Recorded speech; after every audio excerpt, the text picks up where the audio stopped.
বাংলাদেশের মানুষ ঈর্ষাকাতর, হিংসাপরায়ণ, এর অনেক উদাহরণ আছে।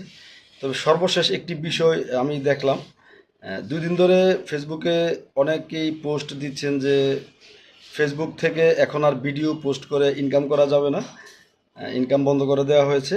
তো এই পোস্ট নিয়ে অনেকেই মন্তব্য করছেন যে এখন কন্টেন্ট ক্রিয়েটরদের কি হবে, বা অনেক একটা মনে হচ্ছে যে তারা একটা আনন্দ পাচ্ছে এবং মনে হচ্ছে যে এতদিন কন্টেন্ট ক্রিয়েটররা তাদের পকেটে টাকা নিয়ে যেত, এখন সেটা বন্ধ হয়ে গেছে, তারা খুশি হচ্ছে। কিন্তু যাই হোক, এটা আসলে মানুষের মন মানসিকতাটা দেখা গেল।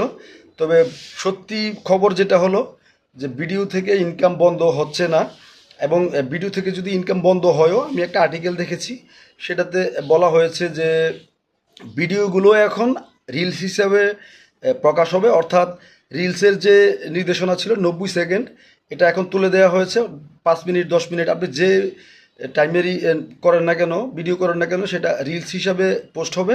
এবং রিলস থেকেই এখন ভিডিও, যত ভিডিও পোস্ট করবেন সেটা রিলস ক্যাটাগরি থেকে ইনকামটা আসবে। তো এক্ষেত্রে ভিডিও থাকলো কি না থাকলো সেটা কিন্তু আর বিষয় না, কারণ প্রত্যেকটা ভিডিও এখন রিলস হিসাবে গণ্য হবে, এবং রিলসের যে ইনকাম বিজ্ঞাপন থেকে সেটা বজায় থাকবে। তো এই ক্ষেত্রে ভিডিও থেকে ইনকাম না হওয়ার বিষয়টা কিন্তু এটা ঠিক না। তবে এর মাঝে এই যে বললাম যে বাংলাদেশের মানুষ হিংসাপরায়ণ, ঈর্ষাকাতর, পরের ভালো দেখতে পারে না, এই যে ব্যাপারগুলো আছে, এটা আরও একবার দেখা গেল।